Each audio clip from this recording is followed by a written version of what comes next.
rekan-rekan media, saya menambahkan untuk pertanyaan tadi yang pertama, Kejaksaan Agung, dalam ini Pak Jaksa Agung dan jajaran, memang dari 7 des yang kita sedang laksanakan sejak bulan Oktober itu, khusus penanganan di bidang pencegahan, pemberantasan korupsi maupun juga perbaikan tata kelola, serta pengembalian devisa negara itu leading sektor atau tanggung jawabnya ada di Pak Jaksa Agung. Makanya beliau dengan jajaran kan sekarang sangat fokus melaksanakan kegiatan dalam rangka pemberantasan tindak pidana korupsi maupun pengembalian devisa negara tersebut.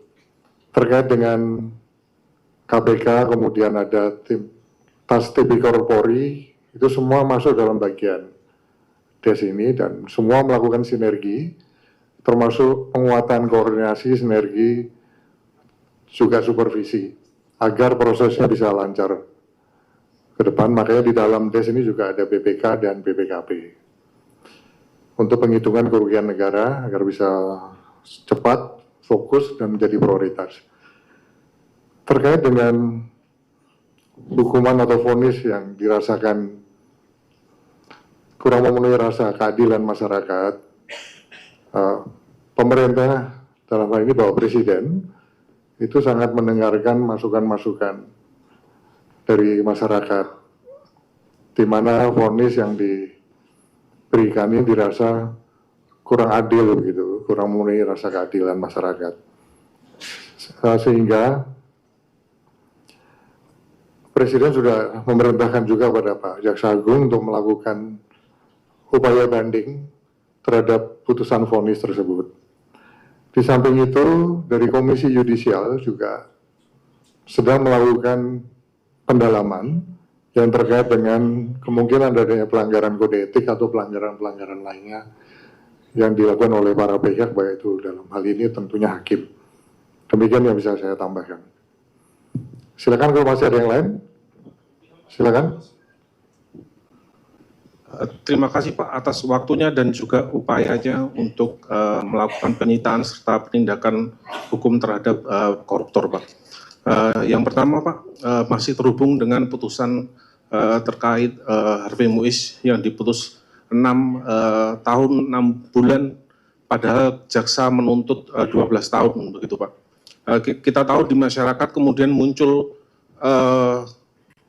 isu, muncul kontroversial dan kemudian menjadi desakan kepada pemerintah dalam konteks ini novel justice yang selama ini dipandang sebagai kontrol sosial atas munculnya ketidakadilan dan penegakan hukum yang tajam ke bawah tapi tumpul ke atas. Nah, dalam konteks ini kita tahu bahwa kemudian KJ melakukan proses etik dan sebagainya. Nah, ini kan seperti pemadam kebakaran, Pak.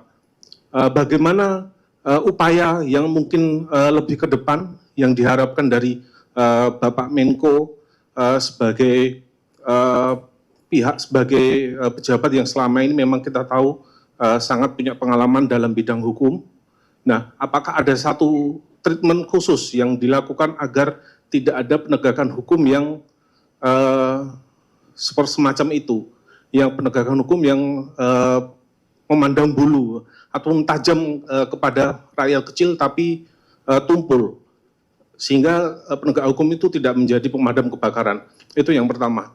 Yang kedua, untuk Bapak Jaksa Agung, kita tahu bahwa dalam beberapa kasus beberapa bulan yang lalu, kasus Ronald Tanur dengan putusan vonis yang memang rendah dan kemudian ternyata Kejaksaan Agung mampu untuk mengungkap adanya penyebab dari putusan yang aneh itu dan putusan yang dianggap tidak adil itu berupa suap terhadap hakim. Nah, apakah dalam konteks ini, dalam kasus timah ini, hal itu juga dilakukan untuk pendalaman terhadap hakim dan sebagainya, begitu Pak? Terima kasih banyak Pak.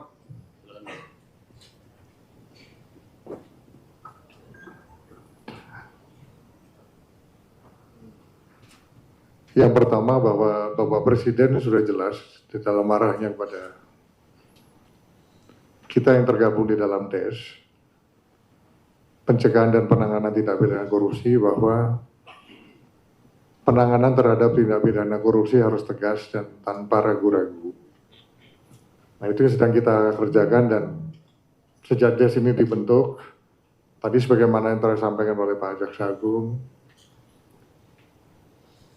ada 6,7 triliun rupiah yang sudah bisa diselamatkan. Uangnya ada dan sekarang ada di akun BRI. Khusus hari ini, kami dari DES, Pak Jaksa Agung tadi sudah mengumumkan 2 kasus korupsi yang terkait, pertama tindak pidana korupsi tata kelola sawit dari tahun 2005 hingga 2024. Itu yang melibatkan ada tambahan 1 tersangka perorangan baru dengan 2 korporasi tersangka baru dengan total kerugian kurang lebih 73,9 triliun kerugian negara yang bisa diselamatkan. Yang kedua, yang terkait dengan tata niaga timah, ada 7 korporasi baru yang tadi telah diumumkan dengan kerugian negara berjumlah kurang lebih 271 triliun rupiah, sehingga kalau di total itu berjumlah kurang lebih 344 triliun rupiah. Ini sebagai wujud komitmen dari pemerintah. Jadi istilah-istilah yang katanya ada yang mengistilahkan kalau penanganan korupsi itu tajam ke bawah, tumpul ke atas. Ya, tunggu saja, kita banyak nanti episode-episode berikutnya yang akan kita umumkan begitu. Ini baru awal ya, baru awal, hasilnya sudah spektakuler. Dan pemerintah berkomitmen untuk terus memperkuat langkah-langkah penegakan hukum yang semakin responsif dan memenuhi rasa keadilan masyarakat, sehingga semuanya ada kepastian hukum dan memenuhi rasa keadilan masyarakat. Demikian yang bisa saya tambahkan. Silakan Pak Jaksa Agung kalau ada tambahan. Baik, pertanyaan untuk apakah tindakan seperti terhadap hakim yang melaksanakan tanur, saya katakan iya. Cukup ya. Ada lagi dari Kompas? Ya, silakan Kompas. Selamat siang, perkenalkan saya Nanda Aprilia dari Kompas TV. Mau tanya ke Pak Menko dan juga pihak yang bisa menjawab terkait dengan pertanyaan ini. Mau tanya terkait tax amnesty Pak, atau pengampunan pajak. Ini tampaknya bisa menjadi upaya yang bisa menghambat niat ataupun cita-cita Pak Prabowo tentunya untuk pemberantasan korupsi. Nah, yang terbaru dalam pertimbangan kemarin hakim dalam kasus Helena Lim itu disampaikan bahwa aset-asetnya ini diharuskan dikembalikan. Nah, artinya kan seperti apa untuk pengaturan dari tax amnesty ini, Pak Menko? Kemudian juga terkait dengan wacana soal denda damai koruptor, itu seperti apa Pak? Terima kasih.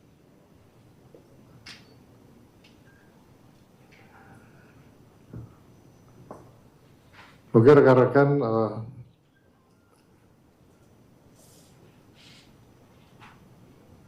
melihat narasi-narasi dari yang pernah didengar yang terkait dengan pemaafan terhadap para koruptor. Kita tahu bahwa Presiden sudah tegas memerintahkan kepada kami, pada DES, di dalam penanganan korupsi, tindak pidana korupsi itu tidak ada toleransi lain, harus tegas dan jangan ragu-ragu. Karena kebocoran negara, baik itu yang terkait dengan pengelolaan anggaran negara maupun aset-aset kekayaan Indonesia yang dilarikan ke luar negeri itu sudah sangat luar biasa besarnya. Nah, ini harus diselamatkan. Harus dikembalikan ke negara, semuanya digunakan sepenuhnya untuk pembangunan nasional dan kesejahteraan masyarakat. Meskipun kita tahu bahwa Bapak Presiden itu mempunyai hak untuk memberikan pengampunan, bahwa itu melalui mekanisme gerasi, amnesti, dan abolisi. Namun beliau menyampaikan bahwa tetap prinsipnya hukum harus ditegakkan. Hukum tetap harus dijalankan, pemberantasan korupsi harus dilaksanakan secara tegas dan terukur. Karena ini sangat menentukan program-program prioritas yang beliau canangkan bisa berjalan, termasuk pertumbuhan ekonomi 8%. Ini semuanya tergantung dari penegakan hukum yang dilakukan oleh DES. Jadi DES sebagai ujung tombak, ini memang betul-betul menjadi tumpuan daripada bangsa dan negara ini dalam rangka untuk mengembalikan marwah kita dalam penegakan, melalui penegakan hukum di bidang tindak pidana korupsi secara tegas dan tanpa ragu-ragu. Saya rasa itu dari saya. Yang terkait dengan teks amnesti tadi ditanyakan, sedang dirumuskan. Kita tahu ada teks amnesti 1 dan 2. Yang ke depan, ini salah satu mekanisme yang memang sedang disiapkan untuk memberi ruang, sebagaimana yang telah disampaikan oleh Bapak Presiden, mereka-mereka yang ingin mengembalikan hasil-hasil kekayaan mereka yang ada, baik itu di dalam dan di luar negeri, melalui mekanisme tax amnesty. Kita tunggu saja nanti seperti apa rumusannya yang sedang digodok oleh Kemenko Ekonomi dan Kementerian Keuangan. Dan tentunya itu salah satu mekanisme. Tetapi kami, nanti Bapak Presiden, di dalam penegakan hukum tidak ada istilah kata maaf gitu. Karena kami sudah jelas akan melakukan pemberantasan tindak pidana korupsi ini secara tegas dan betul-betul tanpa ragu-ragu. Tidak ada tebang pilih, tidak ada politisasi hukum,